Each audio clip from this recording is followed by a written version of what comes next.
Bien, tengan ustedes todos muy buenas tardes, señoras y señores presentes y las personas que están escuchándonos y viéndonos a través de streaming. Bienvenidos a esta presentación del libro de don Milton Godoy Orellana. Para nosotros como Instituto de Ingeniero de Minas es un honor tener la posibilidad de que en nuestra casa podamos llevar a cabo esta ceremonia de lanzamiento de este interesante libro. Va en el marco de lo que es también la Corporación de Minería y Cultura del Instituto de Ingeniero de Minas de Chile. El programa de esta tarde es bastante simple, pero muy significativo. Vamos a tener primero las palabras de don Pablo Artaza, a modo de contextualización histórica del libro. Posteriormente, los historiadores don Jorge Pinto y don Sergio González, ambos premios nacionales de historia, nos van a hacer un comentario sobre el libro. Nuestro presidente de la Comisión Minería y Cultura, don Javier Cofré, va a hacer la presentación del libro propiamente tal, y finalmente unas palabras de don Milton Godoy como autor. Este libro es un libro que se centra básicamente en el estudio de las fiestas y del carnaval del Norte Chico, región donde las primeras décadas fue receptáculo, dice, de amplios contingentes poblacionales. Y relacionados con la minería del norte es que don Milton Godoy hizo su trabajo que nos va a mostrar hoy día. Por lo tanto, sin mayor preámbulo, quisiera presentar a don Pablo Artaza a modo de contextualización histórica del libro. Don Pablo, por favor. Muy buenas tardes evidentemente a todos los presentes. Muy buenas tardes al autor, Milton Godoy. Inicialmente yo había sido invitado como público, al igual que ustedes, a este lanzamiento, probablemente en una condición de público aliado, ante la indefección del profesor Godoy de encontrarse en un mundo algo ajeno, y a mitad de camino me pidieron que hablara. Y me pusieron como el comodín: presentación, contextualización historiográfica. No hay ningún historiador que no pueda contextualizar. De acuerdo, fácil me la pusieron. El punto es que, ¿cómo contextualiza un historiador a un mundo de ingeniero de minas? Y dije, vamos a hacer una contextualización disciplinaria donde no les cuente el cuento, porque el cuento es el que a ellos les interesa leerlo, y si no, el que yo quiero que lean. Por lo tanto, me surgió más bien el deseo, la intención de ensayar con ustedes en el marco de un contexto de una obra historiográfica de importancia respecto del mundo minero, trabajar un poquitito, discutir un poquitito, motivarlo un poquitito a conversar respecto del sentido de la historia y cómo ella nos explica cosas y cómo ella nos aporta en tiempos donde la historia que como no profesionales consumimos es generalmente una historia que nos referencia a pasado. Y quiero traerlo a la reflexión contraria. Más aún en un Chile hoy que nos cuesta probablemente tanto entenderlo. No voy a profundizar en cuál sea el sentido o la radicalidad de nuestra necesidad de entender el Chile de hoy, pero evidentemente pareciera que estamos desprovistos de ropaje para entender, ni siquiera hablar, de poder comprender bien lo que nos ocurre como sociedad. Y en ese sentido, evidentemente habría que partir desenmascarando la gran imagen o la gran falsificación histórica que tiende a operar inconscientemente en nuestras cabezas, que nos hace que Chile sea tan distante para nosotros mismos. ¿Cuál es ese gran mito? Ese gran mito fundamentalmente es la imagen construida de Chile sobre la base de una supremacía agrícola. La construcción del Chile rural y cómo a partir del principio de la hacienda, como modelo articulador de las estructuras dominantes de las relaciones sociales y cómo a partir de ahí se busca hacer extensiva a una noción de pax rural en la cual se habría construido la chilenidad, hoy día se nos hace un mito distante. En ese sentido, efectivamente, quisiera invitarlo a que pensáramos en esa dimensión como una falsificación de nuestra verdadera historia. ¿Falsificación en qué sentido? Falsificación en tanto que lo que busca transmitir es una relación, es que en una relación directa entre sectores sociales, patrones e inquilinos, es capaz de construirse una imagen de Chile en donde se genera una comunidad que es capaz de disipar el conflicto.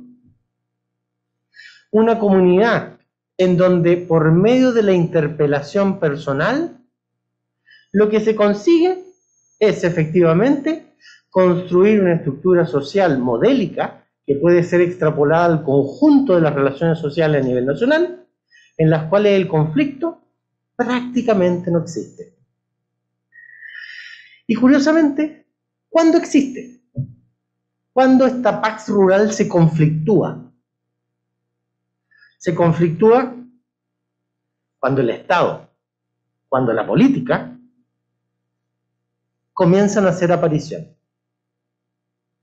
Sobre la construcción mitológica de este Chile sobre la base de una pax rural, la idea es que el Estado y la política, mientras más ausentes estén, como campos diferenciados, no es que diga que sean lo mismo, pero como campos diferenciados, la intervención del Estado, la irrupción del fenómeno de la política, mientras más ausentes estén, mejor. Más dura esa pax rural. En esta imagen, el mundo minero es un ausente. El mundo minero que ha sido tributario a la construcción de Chile, desde el ciclo cupro-argentífero que se inicia, post-independencia, se inicia en realidad durante la etapa tardocolonial, pero que se profundiza a principios del siglo XIX, se vuelve a acrecentar durante la segunda mitad del XIX y alcanza su esplendor hacia la década finales de los años 70, aparece como un ausente. El ciclo salitrero es más periférico aún. El ciclo salitrero, siendo un contribuyente fundamental al financiamiento del Estado y a la modernización del Estado, aparece igualmente como un fantasma. Por eso es que el mundo minero, salvo como un financista, aparece marginalmente solo como un financista del progreso. No aparece como un espacio, como un lugar modélico para la generación de relaciones sociales, para la construcción a partir de este espacio de producción de un nuevo modelo de construcción de relaciones sociales. Bajo esta perspectiva, la minería es pilar financiero que sostiene las importaciones inicialmente. Luego será viga maestra, luego será el sueldo de Chile. Pero aparece como un espacio vacío, entendido como una actividad económica que posibilita, pero que en sí misma no transforma. O si lo hace hacia un lugar, hacia un espacio distinto de sí mismo. Lo hace para sostener los lugares centrales de la economía mundial, lo hace para sostener la capital y la transformación modernizadora que aparece irrumpiendo desde la capital, pero en sus mismos lugares, en sus mismos espacios, la minería aparece más bien como una actividad dañina, prácticamente. Esta imagen tendió a cimentarse sobre una etapa inicial de la historiografía minera que se desarrolla más o menos entre 1880 y 1950, donde diversos estudios tienden a aproximarse a la minería desde examinando los distintos factores que intervienen, pero de forma totalmente desagregada.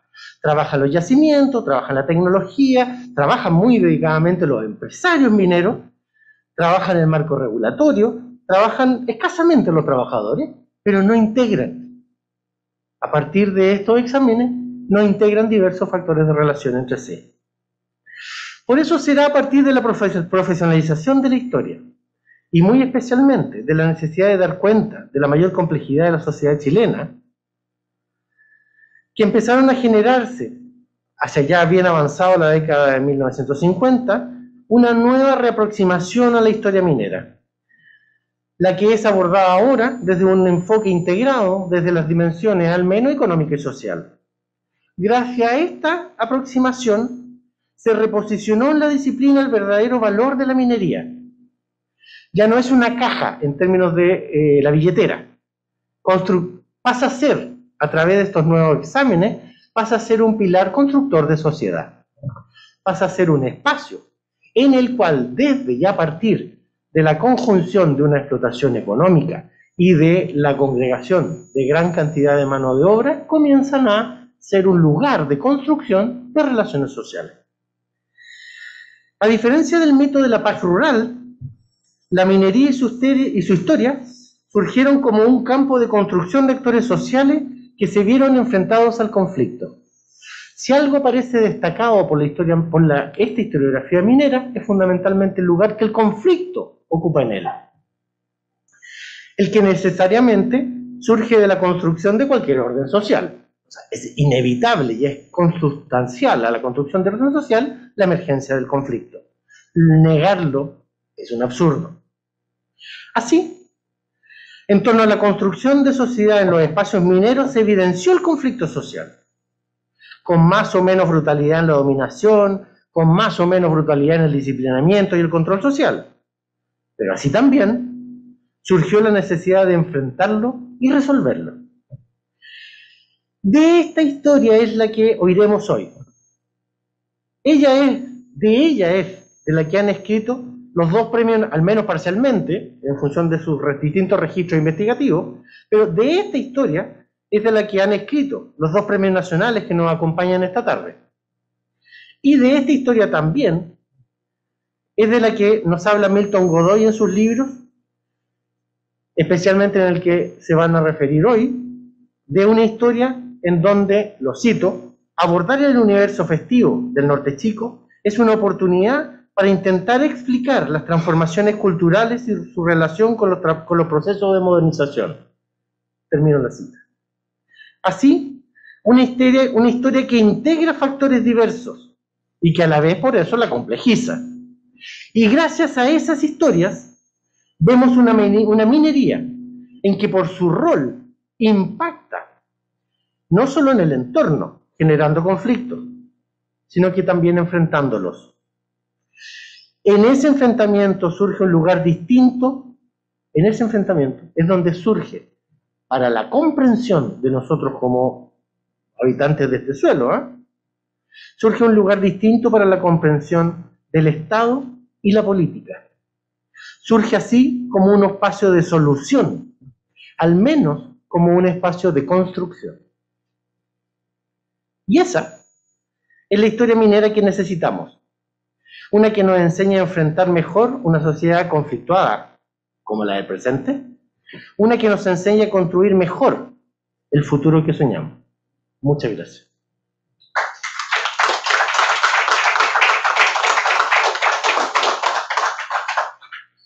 Bueno, el profesor Artaza lo conozcamos más, es profesor de Historia de la Universidad Metropolitana de Ciencias de Educación y es magíster en Historia de la Universidad de Santiago de Chile.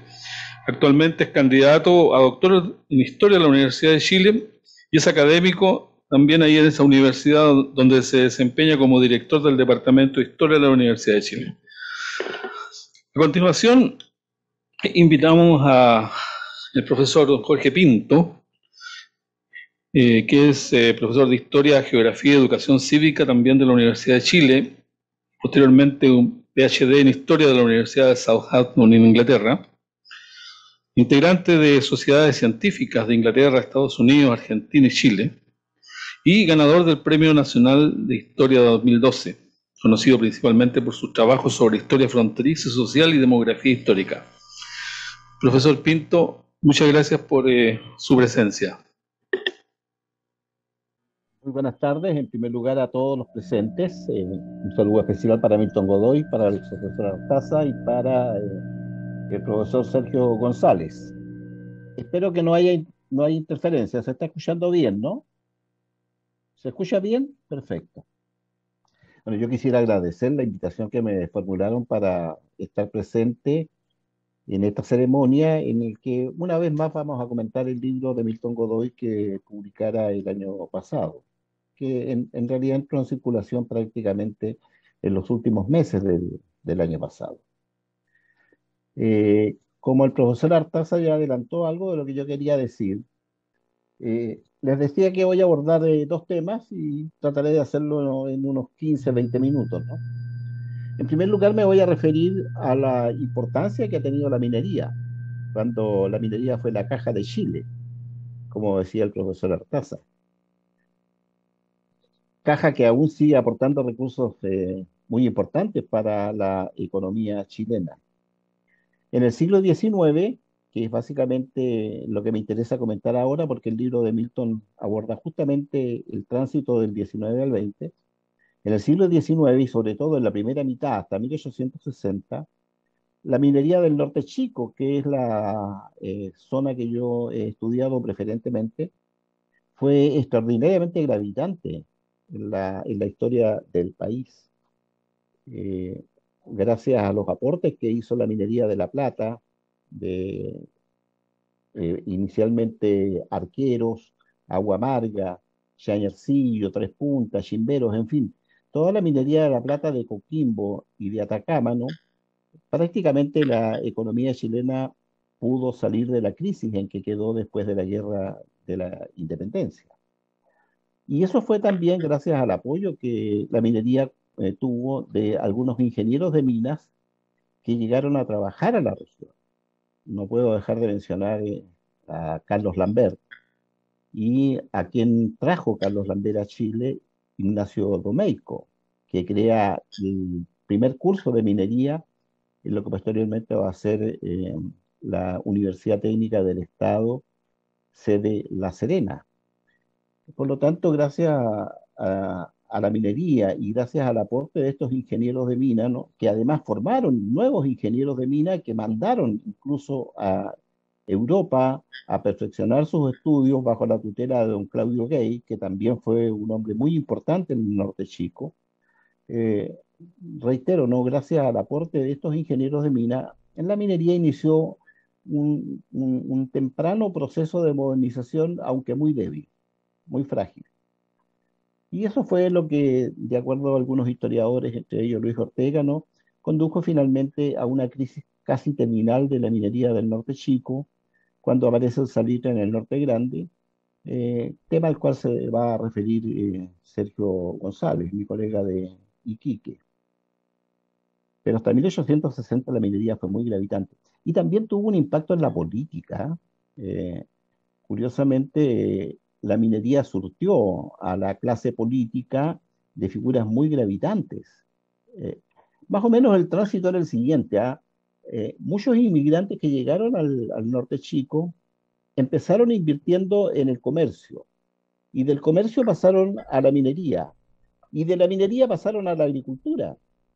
El caso más emblemático tal vez sea el de José Tomás Urmeneta. La familia Subercasó partió en el norte, de manera que tuvieron también un impacto en la política. Y también fueron los primeros demandantes del Estado por las políticas que el Estado estaba imponiendo en el siglo XIX. La revolución del año 51 y del año 59, en parte obedeció a los intereses de estos grupos regionales vinculados a la minería, que querían un trato distinto y un trato diferente del Estado. Por lo tanto, aunque el profesor Artaza tiene razón en muchos sentidos, la minería no fue una actividad tan periférica y las regiones mineras no fueron tan periféricas. Tuvieron una plena participación, tanto en la vida política como en la vida social del país. Y también, por supuesto, como yo lo adelantaba antes, no los aportes que hicieron fueron notables. Pero, y paso ahora al libro de Milton Godoy. La minería fue importante no solo por los aportes que hizo a la economía. La verdad es que la minería, a mi juicio, sobre todo en la región del norte chico, moldeó la cultura y la identidad de la población de esa zona. Debo confesarles que yo soy hombre de la región. Yo nací en La Serena, viví algún tiempo en Punitaqui, en el Valle de Elqui, y habitualmente estoy viajando a La Serena porque, entre otras cosas, es mi tierra. Justamente este sábado parto de nuevo a La Serena después de haber regresado hace 15 días apenas. Estoy yendo permanentemente a La Serena y a recorrer esa zona que es mi tierra. Yo les decía a ustedes que la minería en este caso moldeó la cultura y la identidad de la población del norte chico. Tema que últimamente, como bien decía Pablo Artázar, han empezado a estudiar los historiadores que se han referido a estos temas, siguiendo un poco la senda que trazaran toda una generación de historiadores europeos que instaló la historia de las mentalidades. Hay dos vertientes que son muy importantes en el campo de la historia de las mentalidades, ¿no? Una escuela inglesa que prestó particular atención al folclore. Edward Thompson quizás sea el representante más genuino de esa corriente historiográfica, pero fundamentalmente también la Escuela de los Anales de París, que reunió a historiadores muy importantes, Michel Bovell, Philippe Arié, en fin, varios más, ¿no? Que hicieron enormes contribuciones, Jorduvi, hicieron aportaciones muy interesantes a la historia de las mentalidades. Entonces ellos permitieron de alguna manera vincular los aspectos de la economía con esa historia un poco oculta, invisibilizado, que va más allá de la historia social. Da un paso adelante. La nueva historia, la historia de las mentalidades, da un paso adelante. Vincula la economía con la historia social y la historia de las mentalidades. En tal sentido, yo diría que en el caso del norte chico, la minería, en el plano de la cultura y la identidad, moldeó al poblador del norte chico. Instaló en nosotros, yo me identifico con la zona, ¿no? Moldeó una práctica social, una forma de encarar la vida que es muy propia de esa región. Yo destaco a lo menos cuatro caracteres de la población del norte chico, producto del impacto que tuvo la minería como actividad económica. En primer lugar, es una población, es una población con una tentación incontenible de la vida carnavalesca. Yo comparo, por ejemplo, la región del norte chico, yo trabajo actualmente en la Universidad Católica de Temuco, aquí en la frontera, región bastante conflictuada, seguramente por las noticias y por las noticias que aparecen en la prensa y en la televisión, estarán enterados de lo que está ocurriendo aquí en la macro zona sur del país, ¿no? Que hoy día tiene de cabeza las autoridades de Santiago. Bueno, frente a una sociedad tan conflictuada como aquí en la frontera, en el norte chico el conflicto pasa a un segundo plano porque la minería generó un carácter carnavalesco, porque siempre la minería ofreció la oportunidad de doblarle la vida a la mala suerte, a la pobreza. Tantos peones que circulaban por la región andaban detrás de lo que nosotros llamamos el brillo, como Juan Godoy, por ejemplo, cuando descubre Chañarcillo. Entonces hay un carácter carnavalesco que se expresa hoy día, se expresa todavía, ¿no?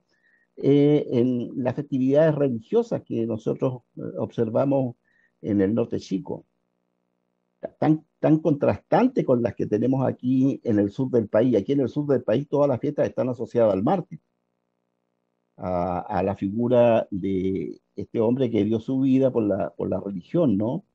Yumbel, por ejemplo, ¿no? Todas estas fiestas están asociadas a esa figura, San Sebastián, el mártir. En el norte chico, la religiosidad tiene un carácter carnavalesco. La fiesta de Andacollo, la fiesta de la Candelaria en Copiapó, en fin, todas las fiestas que hay en todos los pueblos que se celebran en la época del carnaval, al terminar casi el verano, ¿no? Que son fiestas maravillosas, con danzantes, con alegría, con el diablo convertido en una figura eh, también carnavalesca, ¿no? Una figura que deja de ser esa figura amenazante, esa figura que nos condena a las penas del infierno, no para ser un pobre diablo, diablo, porque en realidad circula ahí en las festividades carnavalescas de una manera muy distinta, ¿no?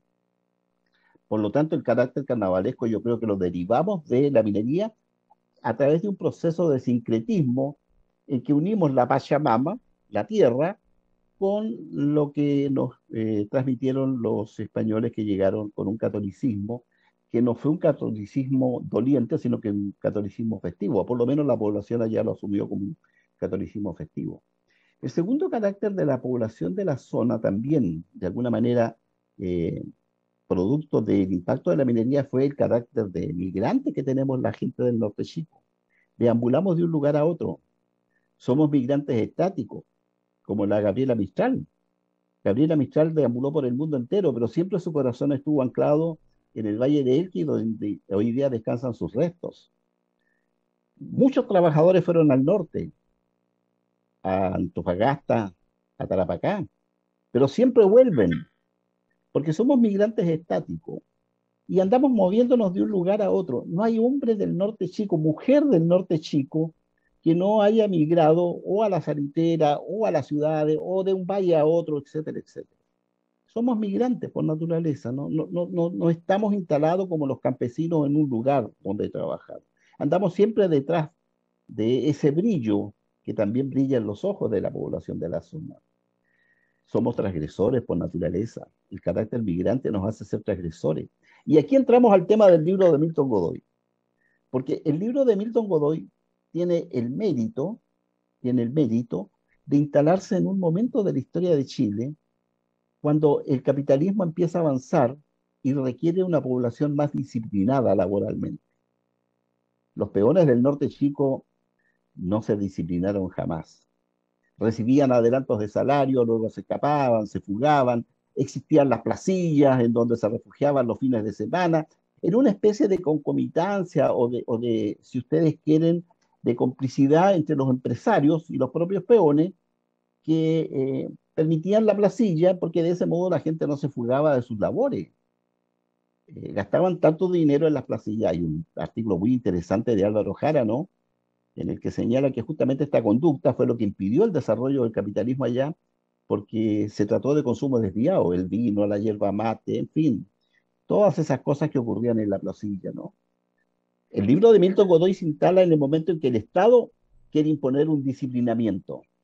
Y aquí entran en colisión estas prácticas con lo que intenta la élite que manipula el Estado, que quiere una población más disciplinada, una población que contribuya al progreso del país a través del orden.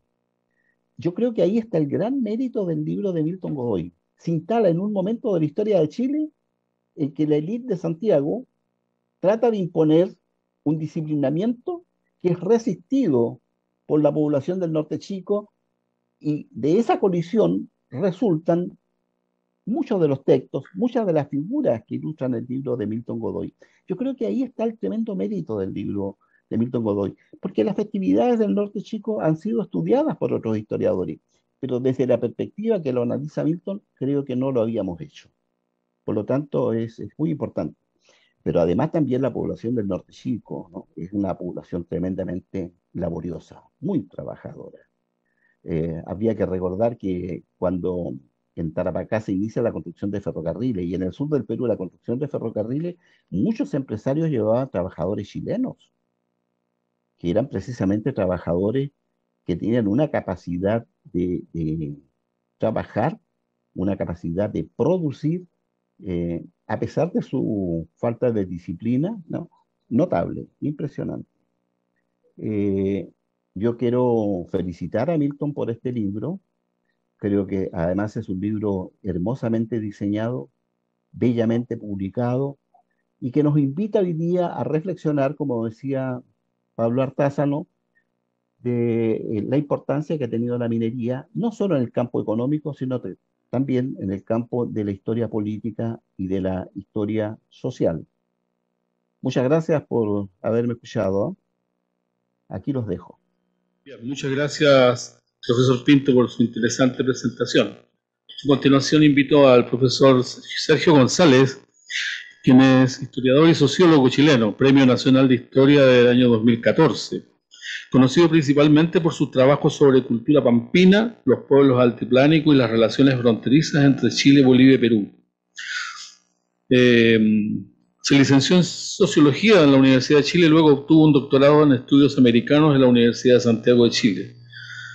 Profesor González, adelante, gracias. Muchas gracias.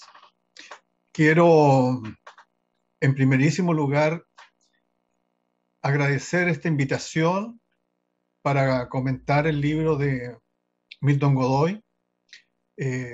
Quiero extender mi agradecimiento al Instituto Ingeniero de Minas de Chile y saludar a todas y todos los presentes en esta ocasión, y muy especialmente a mis queridos amigos Jorge Pinto, Pablo Altázar y también al autor del libro, Milton Godoy. Y también veo a David Galás, otro querido amigo historiador. Existe, bueno, antes de partir, quiero decir algo de percepción. Es un libro impresionante, en realidad es una gran obra que da un poco de envidia. Quiero partir diciendo eso. Existe una idea de que todo lo grande tiene primacía respecto de lo más pequeño. Si el hijo lleva el nombre del padre, suele ser el chico. Así también hemos pensado que el norte grande es el creador del norte chico. Sin embargo, en la historia de los territorios, esa perspectiva suele ser la contraria, porque de islas o penínsulas, algunos pueblos han conquistado estepas, desiertos, llanuras. Cuando Milton Godoy irrumpió en la historiografía del norte chico, develó que no fue Andrés Sabela quien bautizó a esas imponentes provincias que eran Antofagasta y Tarapacá como Norte Grande, sino esas miles y miles de familias que lentamente comenzaron a cruzar el Paposo para la conquista de un desierto escasamente habitado, llevando consigo sus tradiciones y costumbres, sus festividades y creencias. Entonces los bailes chinos serían parte obligada del paisaje cultural del Norte Grande. Sería la cofradía número 1, por ejemplo, en la fiesta de la Tirana. Estas familias en movimiento por el desierto, cuando compararon sus comarcas y su minería, comprendieron que estaban en un espacio que parecía no tener límites. Entonces no solo la frontera norte de Chile se hace flexible y se mueve sociológicamente hablando, sino también la percepción de la inmensidad, porque era otro norte, más grande, pero que se construía en los hombros de ese norte chico, como quien lleva en los hombros a una nueva virgen o a un nuevo santo patrono. La inflexión de inicio de 1840 es clave. ¿Qué había en la zona de Taltal para entonces? El salitre llegará solo 30 años después. Caracoles también es de 1870 y el guano de Mejillones, mientras el mineral de plata de Chañarcillo se descubre en 1832. Y en 1851 se inauguró el primer tramo de la vía férrea entre Caldera y Monte Amargo. Es difícil el nombre de William Wheelwright, que sería familiar en Copiapó. Así también Agustín Eduardo Sandón, Diego Carballo, Candelaria Goyenechea, la familia Gallo, la compañía anglo-chilena, etc. Milton nos dice que el movimiento comercial del norte chico se había expandido con bastante velocidad en el periodo. Especialmente importante fue el aumento de las naves de bandera inglesa, de las cuales para el decenio 1830-1840 ingresaron al puerto de Caldera 48 de un total de 385 de carga total. y Chañaral no se quedaba atrás. Es decir, comenzaba el Norte Chico a participar de la segunda mundialización siguiendo a Iturraspe antes que el Norte Grande, que recién lo haría en plenitud a partir de la década de 1870. En Atacama, antes que en Tarapacá incluso, se familiarizó la minería de los habilitadores o aviadores, que es muy relevante porque fue la forma de conseguir capital necesario no solo para organizar las faenas, sino la necesidad de contar con capital para soportar las fluctuaciones del mercado. El especialista Luis Valenzuela concluye que sin la participación de los aviadores, la riqueza minera hubiera permanecido inexplorada hasta que mineros con suficiente capital hubiesen comenzado a producir, que por supuesto hubiesen sido extranjeros. Segundo, que los aviadores estaban sujetos a enormes riesgos y al igual que muchos mineros, sus empresas quebraban. Tercero, que los habilitadores regionales no eran más que parte del engranaje constituido por el capitalismo internacional liderado en esa época por Gran Bretaña y que dependían directamente de las casas exportadoras de Valparaíso.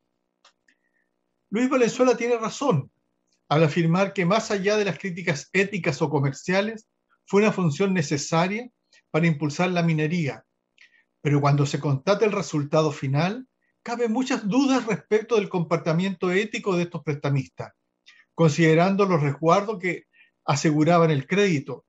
Muchos, por esa razón, lo perdieron todos, como otros ganaron todo. Entonces el desierto era siempre una tentación para recuperarse. Quizás esa suerte echada y la vida corta hacía que se encomendaran a la Virgen y a los santos patronos, al carnaval, hasta las fiestas patrias, eran buen motivo para celebrar el triunfo y la derrota. Hasta el desarraigo, que siempre es el dolor más profundo, era tomado con esperanza y esa mezcla de alegría y tristeza que caracteriza el carácter del chileno. Quizás se confunde con melancolía. El libro de Milton Godoy ofrece un estado del arte de varios campos disciplinarios, desde los estudios culturales hasta la historiografía regional, nacional y mundial. Y pareciera ser que los quiere abarcar todos. Hay, sin embargo, un eje conductor, que es el intento de rescatar a los actores subalternos, sea a través de lo que llamamos cultura popular o microhistoria. Me pregunto, ¿cuántos pueblos en vilo ha encontrado, como lo hizo en México Luis González y González, Milton en sus tantos viajes por el Norte Chico? En nada han de envidiarle a San José de Gracia localidades como Tierra Amarilla o Andacollo.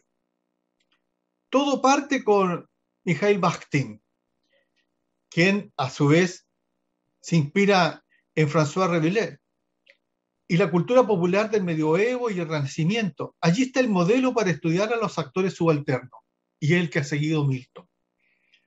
Reconoce el aporte de folcloristas y antropólogos para el caso del Norte Chico, que llegaron primero a estudiar ese mundo festivo, que parece un oxímoron, porque es festivo y triste. Basta escuchar el sonido de las cañas de los chinos. Me alegro que mencione a mis amigos Claudio Mercado y Maximiliano Salinas, entre otros notables investigadores de la cultura popular de 5 siglos de vida minera y campesina. Hasta que llegue la historiografía con sus propias estrategias de investigación. Y allí está el nombre de otro amigo, Jaime Valenzuela, siempre con la marca de calidad, estudiando el poder hispánico y el control social a través de las fiestas y celebraciones públicas. ¿Qué tan diferente de lo que ocurría en Sevilla? Quizás nosotros nos despercudimos antes de ese control del cuerpo y la vigilancia del alma, como diría Foucault. Quizás. Un aporte notable de Milton Godoy a la historiografía nacional y regional es la búsqueda de nuevos archivos, especialmente locales. Su crítica es muy válida a quienes solo se conforman con los archivos nacionales o, a lo más, los grandes archivos regionales. El buen historiador debe saber interrogar a todos los archivos, sean nacionales, regionales o internacionales, pero sobre todo locales. En mi tiempo, aporté la historiografía incluyendo la historia oral de los hombres y mujeres de La Pampa, algo adelantada Jorge, lo que era rechazado por la historiografía oficial u oficiosa, y ahora en cambio es una metodología muy empleada. Milton también es audaz en su búsqueda incesante de archivos extraviados. Existen historiadores que no se ensucian los dedos revisando archivos. Entonces escriben sus relatos sobre otros libros. Es decir, como diría Immanuel Kant, no aportan conocimiento sintético, pues todo ya lo conocíamos. A no ser que se traten de un aporte teórico, y eso es muy raro, y suele estar en la pluma de los ensayistas. Otros ensucian los dedos en los archivos, pero solo en aquellos catalogados donde hay además comodidades para la investigación, lectores de microfilm, personal de servicio, etc. Milton no solo se ensucia los dedos, también los zapatos, la ropa, porque me consta aquello en la búsqueda de esos datos que faltan y permiten corregir anomalías en las historias oficiales. Y allá busca, allá por rincones escondidos, esos archivos que nadie sabe. Lo anterior no significa que solo esté por pueblos abandonados en busca de un baúl con documentos, sino también lo vemos revisando archivos en Francia, España, Estados Unidos, y donde sus hipótesis lo obligan a partir. Quizás se inspiró en los viajeros decimonónicos, que tanto cita en el libro, que visitaron el norte chico como Domeico o Filippi, entre otros. De ello extrajo también su discusión, que recorre todo el libro sobre la modernidad en la periferia, conversando, teóricamente hablando, con algunos, ciertos teóricos como Pedro Morandé. Esa modernidad, mundo en transformación o sociedad transicional, se reflejó de mejor forma en las placas fotográficas. Ya no era suficiente el cuaderno del viajero o del explorador o la bitácora del marinero. Era necesario la fotografía, que incluso sirvió para que los dibujantes hicieran grabados en el siglo XIX. Y los vemos también en este libro. Era, en palabras de Hans Belting, la vera en icon de la modernidad y una, comillas, interpretación de un rastro de las cosas con las que alguna vez entró en contacto, cierre comillas. Milton fue también tras los pasos de esos fotógrafos del norte chico. Y lo vemos ilustrado en el libro. Sin embargo, estos fotógrafos que solían privilegiar la fábrica, la industria, las faenas mineras, a la élite de la época, también a la pasada registraron a la tradición, a los bailes chinos, al carnaval, a las fiestas patrias, algún peón y su familia por allí. Ahora esos registros tienen más valor historiográfico y antropológico que el objeto original que les motivó. Entonces el desarrollo de la semiología ha posibilitado interrogar a las fotos como si fueran documentos históricos. Milton recopiló hasta postales que aparecen también en el libro, y estoy seguro que ha mirado antes con curiosidad los mensajes al reverso intentando encontrar algún indicio de algo más grande. Como a las fotos, es posible también interrogar a los mapas y planos.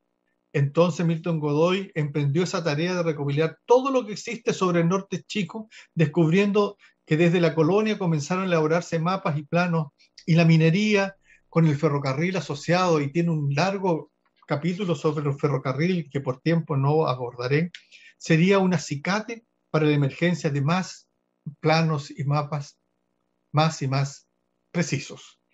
La plata, el oro, el cobre, hizo que desde el segundo tercio del siglo XIX las costas del norte chico surgieran puertos de embarque.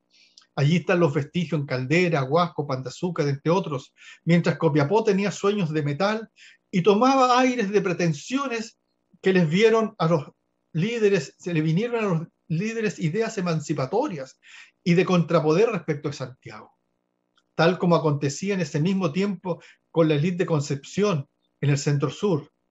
La derrota de ambos cambiaría la historia de Chile. Quizás hoy día no estaríamos discutiendo la descentralización. No dudo que esa derrota la sufrieron más los actores subalternos que los cabecillas y estos líderes. ¿Cuántos partirían en dirección al Paposo y luego al Loa y más allá? Fíjense ustedes que el censo 1868 en el Tarapacá peruano, es decir, más al norte del río Loa, a más de 500 kilómetros de Paposo, la población chilena era la segunda de toda la provincia y en la costa era la primera. Iquique tenía más chilenos que peruanos. ¿Y quiénes eran? ¿De dónde venían? Todavía en la población de Iquique se registran apellidos Gallo, Goyenechea, Oliva. También anduvo por allá Agustín Edwards, pero esa es otra historia. Cruzaron el Paposo hasta llegar a las minas como la de Cachinal de la Sierra, que la ha estudiado profundamente Milton Godoy. Quizás lo hicieron buscando plata con chañarcillo en la mente, hasta que llegaron a Caracoles, en la cercanía de Sierra Gorda. No todos eran mineros, pirquineros, cateadores, eran también campesinos, cabreros, arrieros y sus familias. Ese lazo entre los valles interiores del Limarí, el Elqui, Copiapó, Andacollo, Valle y la triste Chañaral, donde no se descubrió salitre, es siempre muy profundo. Allá en Caracoles había también una placilla, o más bien ellos la llevaron, porque donde estaba el pueblo había fiesta colectiva, aunque la élite quiso reglamentarla o disciplinarla, como decía Jorge Pinto, disciplinar el cuerpo y también vigilar el alma, porque como señala Manuel Concha en La Serena Colonial, Manuel Concha que sabemos que tiene cierto origen oligárquico de la zona, la mitad del año se estaba en alguna fiesta. Es la mirada desde la élite, que pensaba en los días laborales perdidos. Fíjense ustedes que en Arica, Parinacota y Tarapacá se puede cruzar todo el año de fiesta en fiesta, como lo ha demostrado Alberto Díaz, con los santos patronos, siguiendo la fiesta de los santos patronos. Igualmente en Humahuaca, en Argentina, y en todo el mundo andino. En Copiapó, José Victorino Lastarria parece no haber comprendido con su visión modernizadora esos 30 años de bandos que trataron desde 1830 a 1850 prohibir los juegos y los disfraces, porque la fiesta tiene origen ritual y también indígena en América. No basta con Bakhtin para comprender estas fiestas, porque el carnaval europeo en estas tierras tiene otra simbología e interpretación, como la Cruz de Mayo y la propia Virgen. La propia Virgen es, como también señaló Jorge Pinto, la Virgen es Pachamama. Sea ella del Rosario, del Carmen o Candelaria, no se puede disciplinar el cuerpo en carnaval porque es el tiempo de Pachacute, el del cambio, del gran cambio, donde lo masculino es femenino, donde lo de arriba es abajo, donde lo bueno no necesariamente lo es. No se trata de los chiquetos con aroma y los disfraces y las serpentinas de la élite. La chaya no es la misma en los balcones de La Serena y Copiapó que la chaya del bajo pueblo. No se trataba de la cultura popular versus la cultura del élite o de la oligarquía, porque eran dos culturas diferentes y complementarias. La una necesitaba la otra. Al parecer, Chartier tiene razón que se trata de repertorios culturales susceptibles de ser empleados por todos los estamentos sociales. Como lo interpretan unos y otros es cosa diferente. Recordemos la canción de Serrat de La Fiesta, donde dice: hoy el noble y el villano, el prohombre y el gusano bailan y se dan la mano sin importarles la facha. Juntos los encuentra el sol a la sombra de un farol empapado en el alcohol, magreando una muchacha. Y con la resaca a cuesta, vuelve el pobre a la pobreza, vuelve el rico a la riqueza y el señor cura sus misas. Así era efectivamente en esos pueblos mineros del norte chico en el siglo XIX. Las fiestas religiosas y el carnaval no eran para disciplinar el cuerpo y vigilar el alma, eran el espacio de libertad y locura, pero no hay anomia, porque también tenía un papel terapéutico y sociológico para después volver a la norma y a las misas del domingo, a cumplir con el reglamento del trabajo, a la obediencia y a la rutina. Las celebraciones pensadas para disciplinar, para construir culturalmente al pueblo bajo un modelo del ser chileno, por ejemplo, como diría el profesor Godoy Ursúa, el carácter de chileno, esas fueron las fiestas patrias. Pero, hasta que en Coquimbo hubo una interpretación distinta en la Pampilla, y fue un espacio donde la barbarie hizo retroceder a la civilización. No le doy un sentido ético o moral a este contrapunto. No se trata solo de chingana, borrachera y violencia. También ahí existen códigos tácitos que el investigador debe saber comprender. En la Pampilla, los mineros y el pueblo en general desarrollaban su propia sociabilidad y, como diría mi abuela, sin Dios ni ley. Pero no es tan así. Ha sido una tradición que por alguna valiosa institución o costumbre ha pervivido por alguna razón hasta nuestros días, porque es funcional al quehacer, a la sociedad y a la cultura. Solo cabe decir que en el mundo minero el desenfreno nunca ha sido una anomia o una anarquía. Tuvo y sigue teniendo un sentido de último control social apoyado en un consenso tácito entre patrones y peones, entre la élite y el mundo popular, porque la modernidad es solo un eje de un largo continuo, donde en el otro está la tradición, porque así es nuestra América, es mestiza, es sincrética y es compleja. Este libro, creo, y siguiendo sus propias palabras en sus propias páginas, debe ser ahora chayado y en mesa ritual. Muchas gracias. Muchas gracias, profesor González, por su interesante presentación. A continuación, quisiera dejar con usted, invito a don Javier Jofré, presidente de la Comisión de Minería y Cultura, quien nos hará una presentación ya más específica del libro de don Milton Godoy. Antes de introducirnos en esta etapa pretérita de mi vida, debo aclarar, aunque aparezca de perogrullo, que estos recuerdos que les compartiré son muy posteriores al periodo de tiempo estudiado por mí. Nunca tan viejos. Todos los veranos viajábamos a Ovalle, a los pueblitos campesinos interiores, ubicados al suroriente de esta ciudad, porque en uno de ellos vivía mi abuela. En su pequeña historia habitaba el alma de mis antepasados. Crecí escuchando a las mujeres mayores de la familia hablar acerca de la fiesta del Niño Dios de Sotaquí, especialmente de la fiesta de la Virgen de Andacollo. Recuerdo que la gran mayoría hacían mandas para conseguir que la Virgen las ayudara a resolver sus problemas, a disipar sus dudas o minimizar sus temores. Algunas vestían por mucho tiempo de café para cumplir con una manda, cuando, por ejemplo, la Virgen las había ayudado a rescatar a un hijo enfermo de las garras de la muerte, porque la manda solo se cumplía cuando el favor había sido concedido.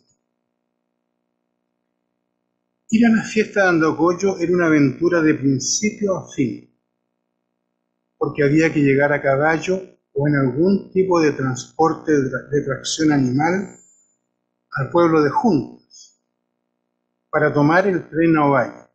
Y de ahí el viaje continuaba por diversos medios y no exento de extravagantes sacrificios, hasta llegar a Andacollo y por fin cumplir con el objetivo de rendir homenaje a la Virgen. La religiosidad era en gran medida un patrimonio del género femenino. Recuerdo a mi abuela, en la hora de la oración, que marcaba el instante de transición entre el día y la noche, ingresar a su dormitorio junto a mi madre y a tías para orar a la Virgen en un altar que ella tenía para cumplir con ese propósito. Las mujeres en el pueblo cumplían con el ritual en la capilla. Los hombres no participaban de estos ritos, porque al parecer la praxis religiosa era cosa de mujeres. En esos veranos inolvidables tuve contacto por vez primera con ese mundo misterioso que existe como en una dimensión paralela a esta.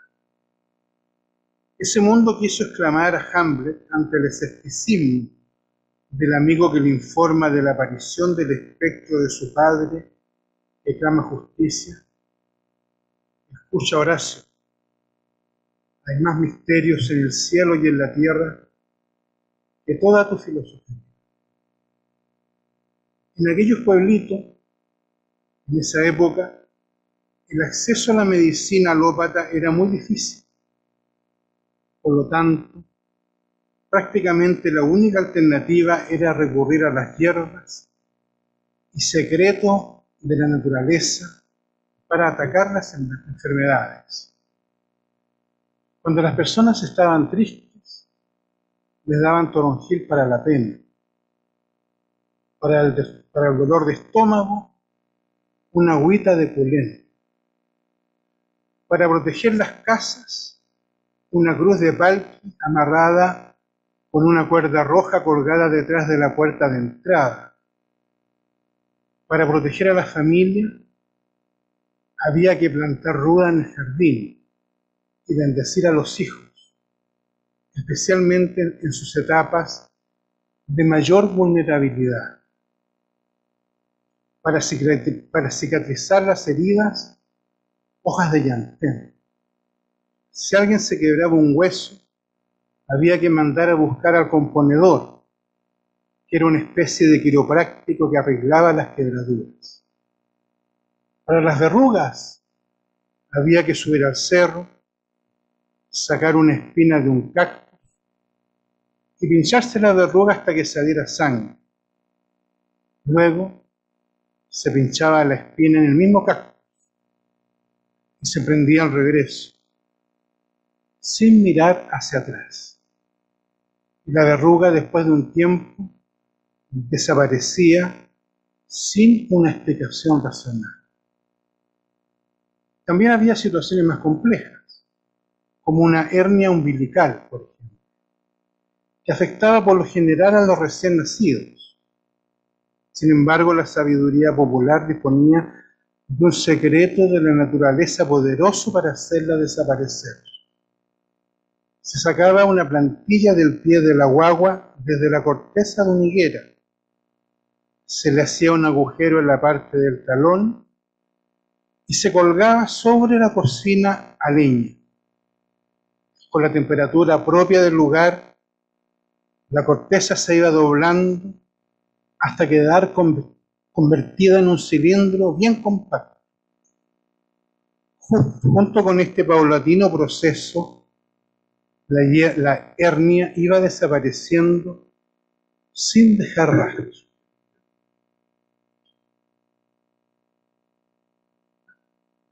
Tal vez el mal de ojo era una de las enfermedades más temidas por los padres de los recién nacidos, porque era difícil salvar la guagua cuando era ojeada, y el más peligroso era el ojo de la madre, porque cuando ésta ojeaba a la criatura, su salvación era prácticamente imposible. Para combatir este mal, había una persona especializada que hacía un ritual, en el cual luchaba cuerpo a cuerpo con la muerte para arrebatarle a esa pequeña vida que se asomaba a este mundo. No era fácil reunir lo necesario para concretar el ritual. Se necesitaba, por ejemplo, una blusa o camisa blanca con una sola postura, de una Juana o un Juan, entre otros utensilios. Cuando el mal de ojo atacaba a un recién nacido, había que buscar rápidamente un sacerdote para que lo bautizara, porque como existía el peligro de muerte, si fallecía sin bautizo, se consideraba que había muerto moro, es decir, fuera del cristianismo, y no podría entrar al cielo. Entonces, era bautizado rápidamente y si llegaba a morir, con este sacramento le ponían alas para ayudarlo a emprender el vuelo hacia el paraíso. Tal vez sería bueno aclarar que hasta los secretos más inaccesibles no lograban impedir que muchas mujeres murieran en el parto, cuando lo normal se complicaba, porque eran atendidas por la comadrona de turno, que era una vecina que oficiaba de partera. Sin embargo, a pesar de todas las circunstancias adversas, las mujeres en general tenían muchos hijos. Y lo más increíble era que las parturientas, al día siguiente de dar a luz una nueva vida, retomaban sus actividades domésticas habituales, como si nada hubiese ocurrido. No había electricidad ni agua potable. Y en las noches de luna la oscuridad era total. Pero el cielo estrellado brindaba un espectáculo maravilloso. Parecía que aquel cielo plagado de estrellas se nos venía encima para caer sobre nuestras cabezas, mientras los grillos cantaban a lo lejos. Cuando en las noches sin lunas aullaban los perros, era porque el diablo andaba por ahí. Los que éramos niños en aquella época, temblando en la oscuridad absoluta, nos tapábamos hasta la cabeza y decíamos en voz inaudible la fórmula mágica. Santa Ana parió a María, Santa Isabel a San Juan. Con estas santas palabras, los perros han de callar. En la distancia, los perros callaban. Pero nosotros, auspiciados por el miedo, nos dormíamos con el Padre Nuestro a flor de labios, rogando para que el chuncho aquella noche al menos no cantara, porque cuando lo hacía, anunciaba que la presencia de la muerte se presentaría en el pueblo. Muchas gracias.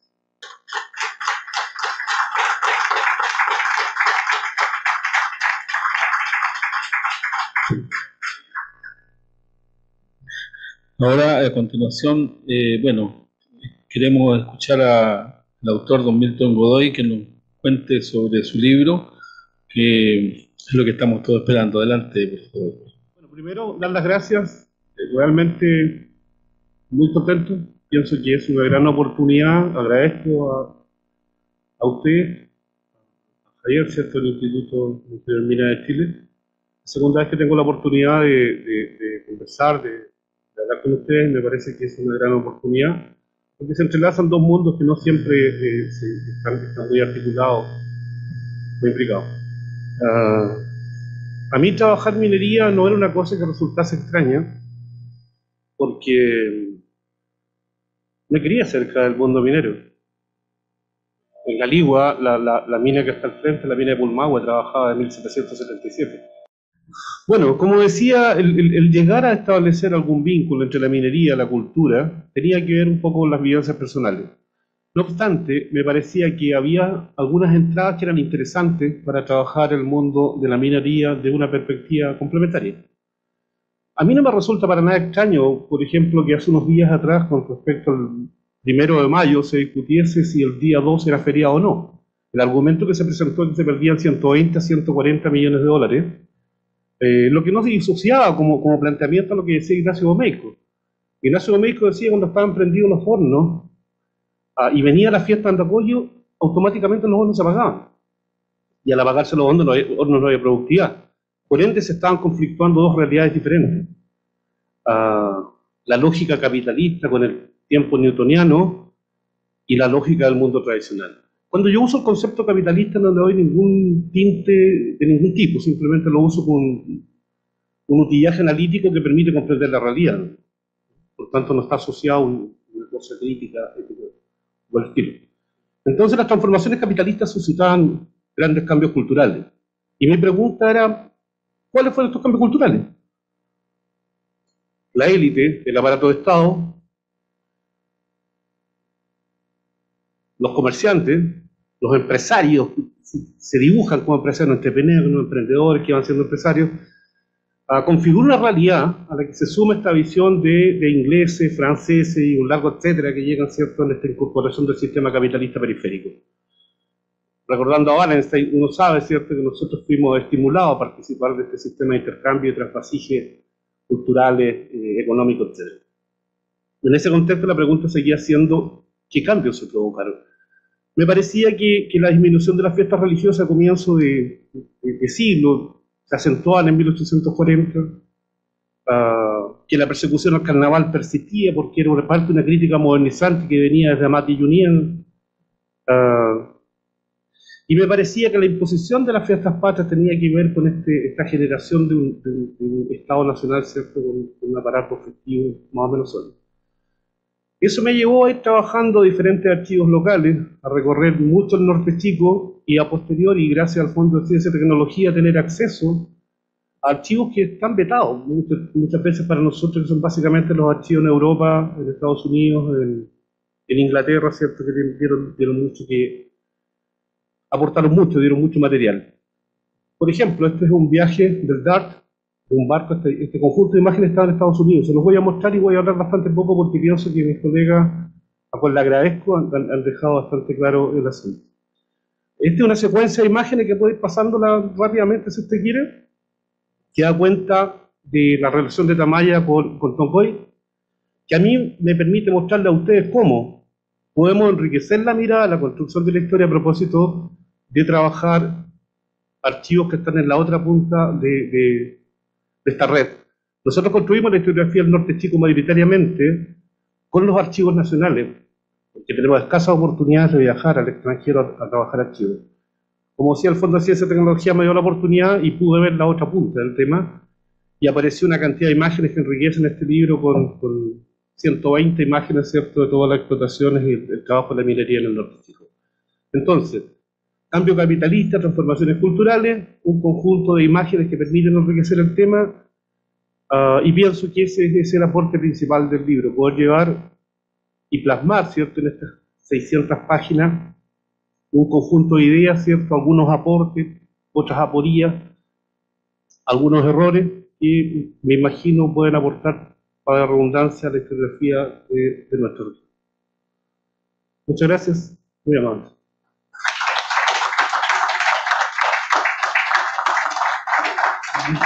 Gracias. Muchas gracias. Entonces, con estas palabras damos por finalizado esta parte formal. Quisiéramos que don Milton aquí tiene presupuestado la presentación y venta de su libro y firma, me imagino, de algunos ejemplares para las personas que quieran acercarse. Gracias muchas por su presencia nuevamente. Gracias. Gracias, Pablo. Gracias.